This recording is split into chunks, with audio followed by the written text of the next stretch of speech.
So I thought I would continue on the Moses podcast. Remember, guys, this is just podcast audio.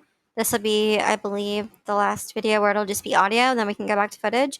But I just want to finish up this second half of her podcast for when she exposed Moses. We already did the first one where she exposed him for cheating, lying, and being an all-around con man. So we're going to see if she says anything else in the second half.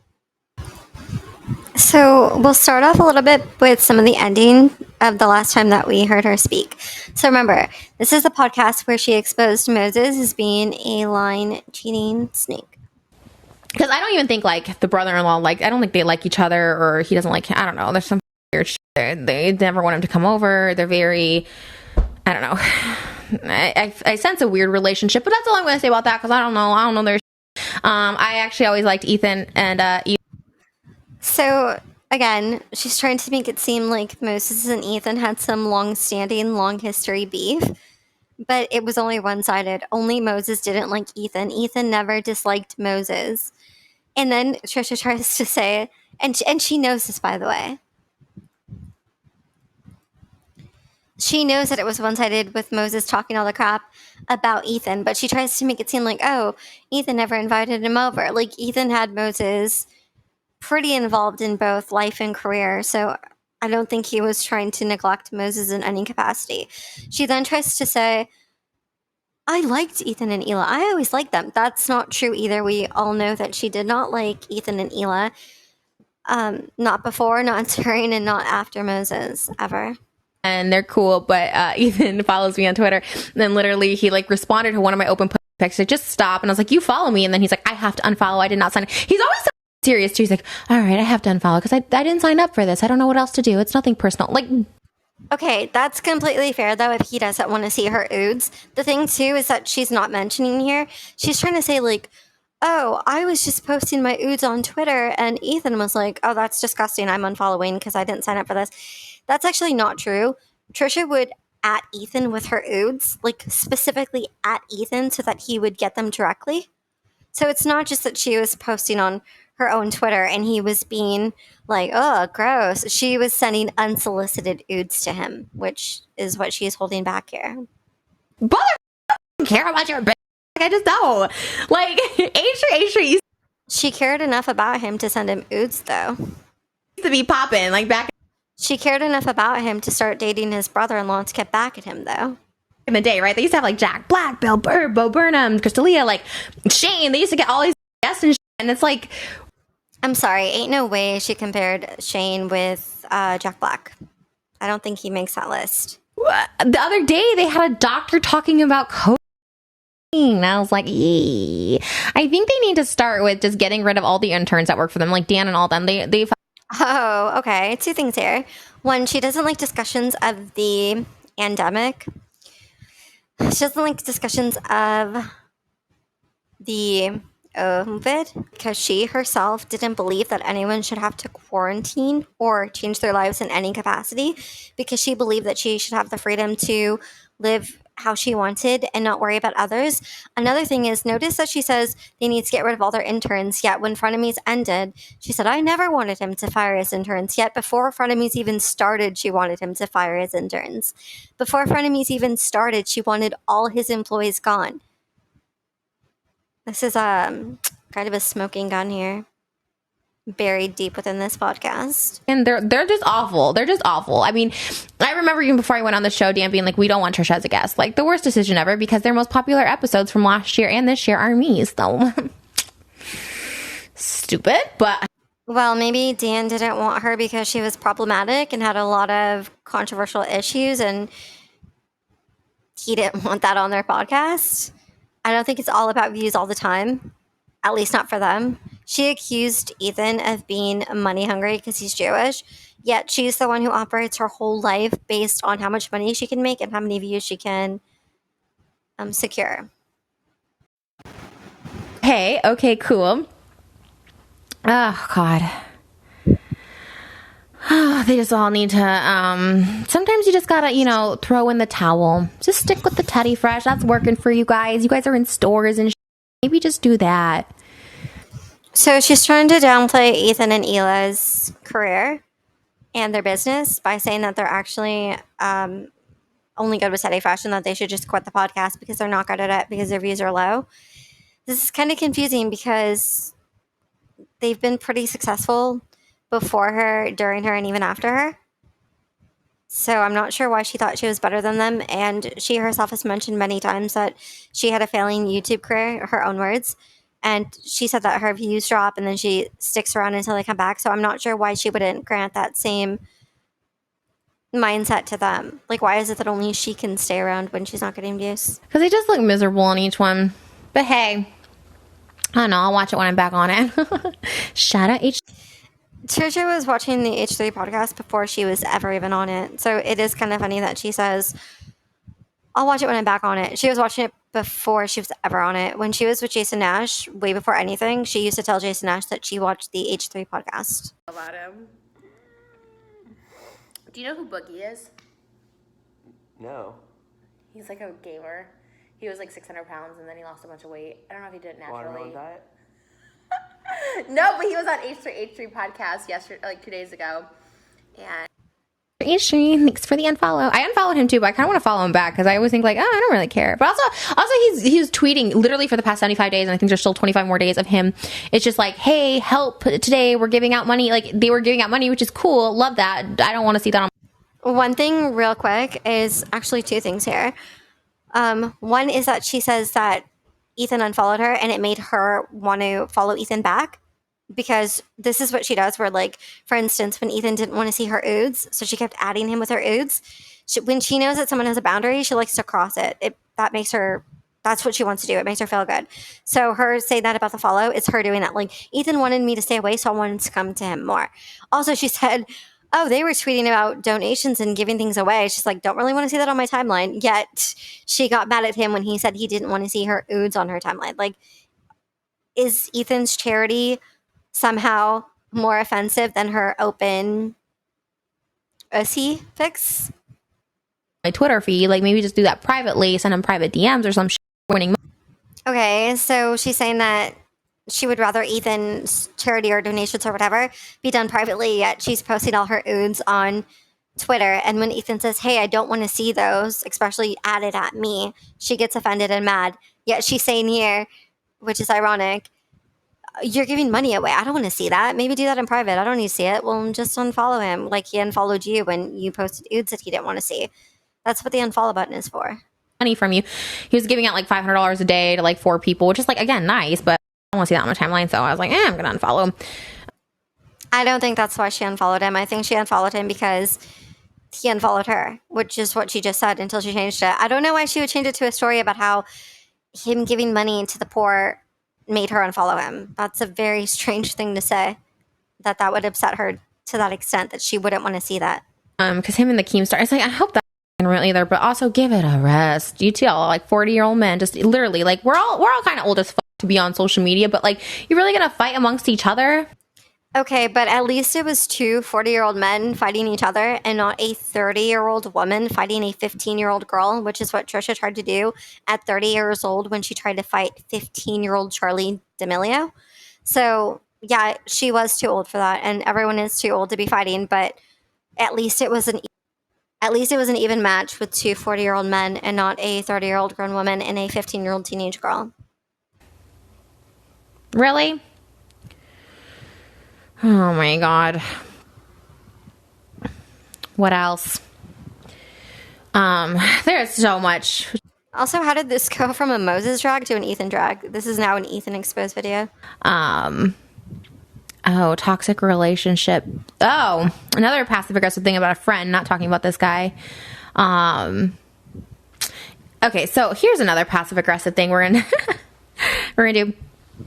I have a friend, or I had a friend, I don't know. Here's the thing. What do you do? I mean, I know what you do, but my venting here. Okay, I wonder if she's about to talk about Moses. I'm going to have to keep going to see if she actually does or not.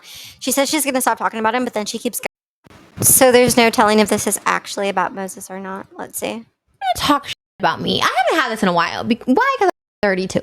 Okay, like, you know, if someone doesn't like me, they usually just tell me, or we just don't become friends, or they ghost me, whatever. I haven't had people talk shit about me, like as a friend, like, hey, we're friends, we're gonna hang out and be cool, but then talk shit about me behind my back. Like I've had this happen. This does sound like it's about Moses because she did out him prior to talking it about her behind her back. So I think this very well could be Moses. Let's continue. And literally, I want to say probably since, I mean, maybe since middle school, truly. Like high school, I just didn't really even associate with that many people, but no one really like talked about my having my back. I was more of that person that just like got ignored, which is sometimes even worse. And look at me just looking for attention on the internet now.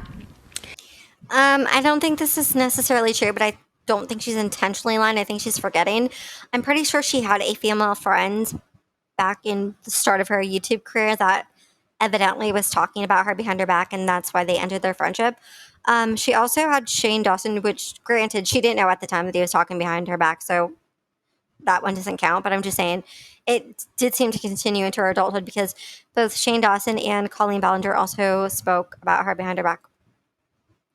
No, but I had a friend in a situation where we like hang out and be cool, but I find out now, mother, be telling people that I was on drugs, like making up stories, like crazy. It's like, and like I said, I don't believe in like canceling someone over them like calling. Okay, now I'm slightly confused because this actually could be about Jeffree Star. I forgot to mention him on the list. I thought it was going to be about Moses because Moses was talking about her, but I don't think Moses said she was on rugs. He might have, but I do know that Jeffree Star, for a fact, said that she was on rugs. So this could just be Jeffree Star. But we're gonna listen a little more to see if it was Moses. Fat or saying you have bad skin or making up stories or I don't know, just like treating you like shit. I don't really feel like the need to blast someone out. Oh, it is. It's definitely Jeffree Star. Moses did also talk about her in a similar vein, but this is for sure Jeffree because she spoke about how he told her she had bad skin. Well, he didn't tell her. He said he told the people around her that she had bad skin and stuff. So this seems to be like an expose all video. It started by her coming from Moses in the first half. Her coming for Moses in the first half. Then she went after Ethan. Now it seems like she's going after Jeffree. But I'm going to listen a little more to see if she continues to talk about Moses because this is a Moses series. Like that, you know what I mean? Except for this passive aggressive podcast we do. But it's up. You know how easy it is to just not talk shit? You know what it is? It's like when I don't like somebody. Okay, I thought for a minute that she was done talking about Moses because she started talking about other subjects, but she brings Moses back up. So let's listen. So, yeah. The toxic relationship we already went over. I was just going to talk about, you know, when you feel... Wait, and she herself describes it as a toxic relationship, which is funny because later she tries to describe her and Moses as like a happy fairy tale ending, although they were toxic from start to finish. You feel bad. Even though the other person, like I was the one constantly, I was the one calling and begging and like, please be with me. And it's like a fucked up tactic they do. Like, hey, you're the one who fucked up. I'm notorious for this in toxic relationships. Like I'm the opposite. Okay, the thing about Trisha is she keeps talking about toxic relationships and how she's been in many of them and refers to Moses as one, which is true. Moses is a toxic relationship. But Trisha herself has been in a toxic relationship in every single relationship she's been in because of her.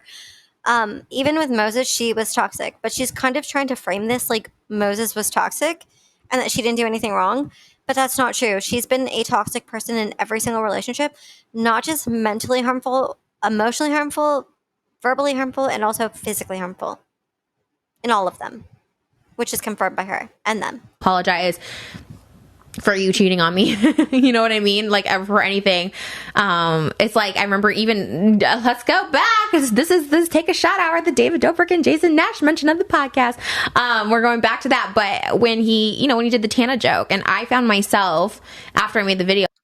Before she gets into this, I need to say something. She's bringing this up as a huge ordeal. Like, oh, I apologized even when they brought up the Tana joke, which was them doing wrong. Again, Trisha, up until that point, before the Tana joke, way before the Tana joke, Trisha made several jokes about sleeping with David Dobrik, Keith Hussar, Zayn Hijazi, everyone in the vlog squad. She constantly told Jason that she wanted to uck all his friends. and that she wanted to sleep with them. She even told them to their own faces that she wanted to uck them, and she tried to hook up with Zayn for real, not just as a joke. So for her to say, when Jason and David made that horrible joke, they're so toxic, and I had to say sorry to them, she's framing this in a way as if these two bullied her with this joke, when the whole time she was making jokes very similar, not even jokes, statements very similar to their joke, and getting away with it. Several times she told David Dobrik to his face that she wanted to uck him. Several times she told Jason Nash that she wanted to uck David Dobrik. So to act as if she's some innocent victim who was the victim of a threesome joke is a bit much and a bit hypocritical. Apologizing to them, and I was like, no, you guys are the one who supported Brandon and his underage girlfriend. You guys are the one. Okay. She also supported Brandon and his underage girlfriend. Trisha, as we've proven in a few videos now, not only knew about Brandon and his girlfriend at the time they were dating, she invited them somewhere. She hung out with them. She invited them in her private limo somewhere. She spoke to them. She let them sit at Jason's birthday dinner right next to her and Jason. She knew about this girlfriend, and she facilitated the relationship by allowing it to happen and being around it and acting like it was normal, just like the Vlog Squad did. For the record, because I don't know how someone once got this confused, we don't agree with what Brandon did. We think that him dating an underage girl, a teenage girl, which is underage, that's a minor, that was wrong. And we don't think it's cool that anybody enabled that or supported that, including Trisha. But what we don't like is when she tries to say that everyone else did wrong, but that she didn't, when she was doing the same wrong that they were doing. So yeah, she supported that relationship as well. And she frequently said how much she loved Brandon. Trisha only had a problem with the relationship when she was upset with Jason because they were no longer going to be together. And she decided that she would find everything she could that was wrong with that group to out them, which is her using something as a weapon, when really, if she was the kind of person that she's trying to proclaim to be, she would have outed that on the spot. She would have come right to YouTube and said, you guys, this is happening. But she didn't say that. Instead, she knew about it the entire time, supported it, supported Brandon, and invited them out to places. And that's the truth. That made the Tana some joke, which I was super uncomfortable with, and I told you multiple times, and you knew, and you were the one who never. Yes, and Jason also frequently told her that he was uncomfortable with her making jokes about wanting to uck David Dobrik, and she would not stop making them. She over and over and over and over again made them. So for her to cry victim about this when she did the same thing, it's not fine. Stood up for me against your ex-wife, and you were the one who put your ex-wife publicly out there on videos. Okay, she said you never stood up with me for your ex-wife. I know this is about Jason now, but we need to talk about this because this matters. It should be in the Jason series, but here we are because this is the Moses series, but we'll get a little crossover here. She says that Jason never stood up for her with his ex-wife. Trisha frequently verbally attacked his ex-wife unprovoked and unprompted. Every time Jason would even mention his ex-wife, like, oh, I'm going here to pick up the kids, or, oh, yeah, me and my ex-wife did whatever, she would start, or if he would say, I don't want to get married because I was in a marriage before, she would start saying the nastiest things about his wife, which is the mother of his children. She attacked that woman, and we've never heard that woman attack her. Never. If that woman was saying things to Jason, okay, fine, Jason shouldn't have been telling Trisha what was being said, but Trisha was definitely coming at the mother of his children repeatedly. So Jason had no obligation to protect her in any capacity when Trisha was the one throwing all of the stones. And your kids and all that. And I found myself apologizing over and over for months. What did she just say about his kids? Okay, here it goes. Let's see. Your ex-wife, and you were the one who put your ex-wife publicly out there on videos and your kids and all that. And I found myself apologizing over. He put his ex-wife in a couple of videos. It's not like her face was completely out there, but Trisha is almost kind of trying to say, well, you put her out there publicly so I can say whatever I want about her. That's not true, and you shouldn't be talking badly about the mother of your boyfriend's children. That's going to create conflict not only between you and the mother of the children and your own boyfriend, but also the children if that ever gets back to them.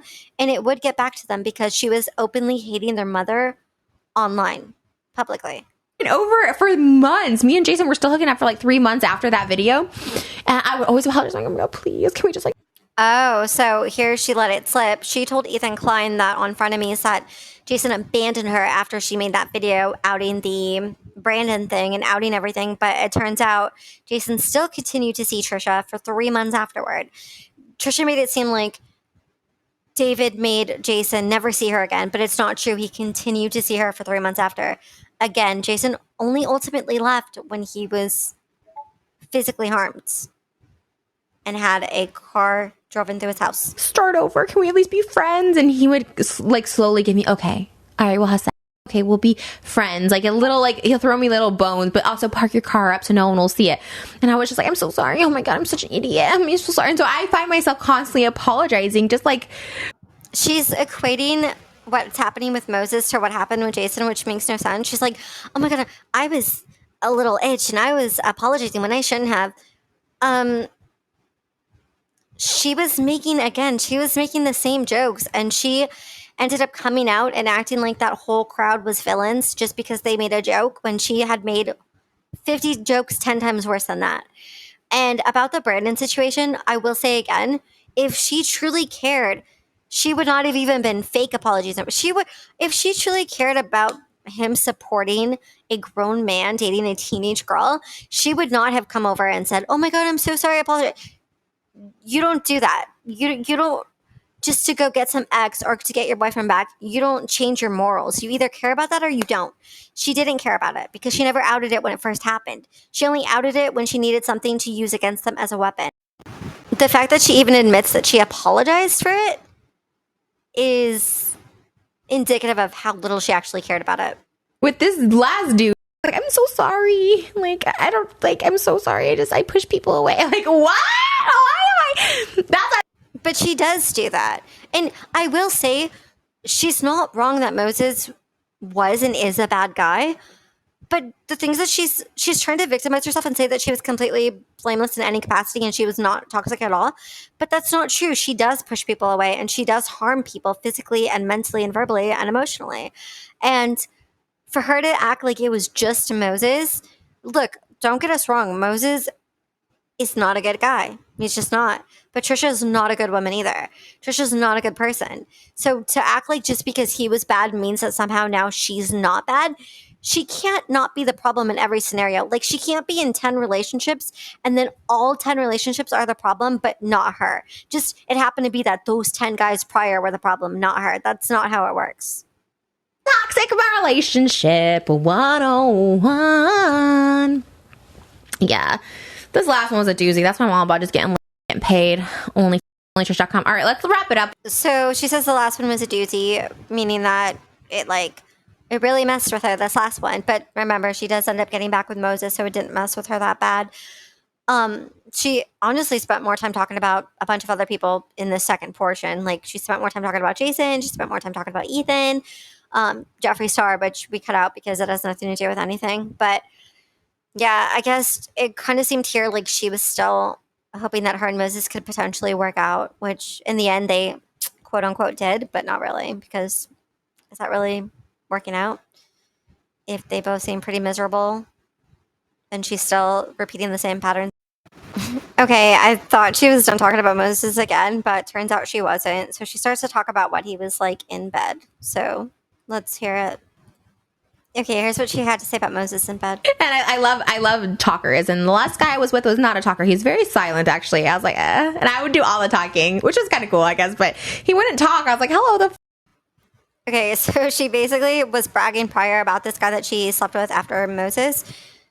She was saying how he was much more of a talker in bed than Moses was. And she was saying that Moses not talking in bed she didn't like. But then she tries to go, oh, it was kind of cool that I talked more then. I feel like that's also her doing the whole, maybe we'll get back so I won't insult him too much. But she was making the comparison that the guy who talked was better, and she was trying to drag Moses by saying he was so silent. So that was an intentional drag, even though she tried to cover it up with, but it was kind of cool. Okay, she talks more about Moses here. and yeah, we don't cuddle and we don't know each other, and that always adds, that's what makes bombs to me. It's like when you have a love, or you think there's a love there. So we missed that. But as far as like, hey, I just got my heart broken, I'm really sad, like, and I need someone to fucking brains out, like, this was that kind of. So she was talking about how after Moses and her broke up, don't even know if they were officially together. After they broke up, she went and slept with another guy because she was heartbroken and she needed to get under someone to get. So in this portion, she does mention Moses again. She's talking about how she already talks with people on Bumble because she was trying to show that she, remember when she was dragging Moses's dirty talk, so now she's trying to show her own to either show that she's better than him or as bad. So here's that part. Daddy prefers to use, I said daddy pics, question mark. He goes, hi sweetie, daddy prefers to use his hands in person. I go, sad face. He goes, why not? You afraid? I said, afraid of what? Are you scary? Me just like not knowing how to flirt too. Me and my last guy were perfect. It's so awkward. No, I'm trying. So she drags Moses there again. It's funny because in the beginning when she was reading all his texts, she's like, oh my God, he's so bad at this. Like, baby, let me help you. And now she's reading her own and she's like, oh, I'm bad too. But like before she was like bragging about how good she was at it and how she wanted to give Moses tips to do it. But it's like, okay, then I guess she didn't have any tips to give him because even when they were together, she failed. So here she talks about how she like warns guys before she gets with them that she's crazy and she'll ruin their lives, but she says it like she brags about it. Like she doesn't, it's like a positive to her. Guy were perfect. It's so awkward. No, I'm trustworthy. I'm honest. I'm nice. I said, I'm not sure I am. Winky face. I always give the warning. Hey, I'm a crazy bitch. Hey, guys, I ruin their lives. I rewatched an H3 podcast. The first one was they say I ruin people's lives. She thinks that if she says that she'll ruin them, that it's okay. So she thinks that if she talks to a guy and she goes, I'm crazy, I'll ruin your life, and then she does it, that means it's okay because she warned them, which is not a good mentality to have. Okay, she's going to bring up Moses again. Ma'am, maybe I'll hook up with that guy tonight. I don't know. Where get tested?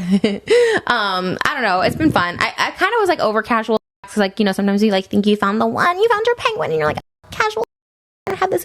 But then there's something to be said about casual being fun. And so again, she brings up Moses saying that she's like making fun of herself, like, oh, I thought I found the one, but he was a snake. But like, so now she's saying she went back to casual X because obviously Moses didn't work out and he wasn't the one. She seems to not be able to refrain from mentioning him. She keeps mentioning him like every like 2 seconds. Again, she's about to mention Moses. Now to do some more threes, to do the three I never did before because I kind of did feel somewhat like guilty about it because I thought I was like in love and I was like, I don't know, I'm so conflicted. I don't know what to do. Now I'm like, ram me. I don't think she was that conflicted because when she was with Moses, she did multiple collabs with other people and slept around with multiple people. I don't think she was that upset about it like she's trying to portray herself as. He never stopped her from anything. He never stopped her from sleeping around. She continued to do that even with him, which is interesting because on Front of Me, she told Ethan, well, Moses should know I like him because I don't even want to sleep with anyone else. But that wasn't true. She slept with other people for OF collabs during their relationship. All right, let's see what she says here. Drama has somewhat subsided on YouTube because to be honest, all drama is petty, right? Like, unless someone's committing crimes or whatever. Even my drama with this dude DMing girls, like, hey, you know, get your water game on, you know, drain that baby. No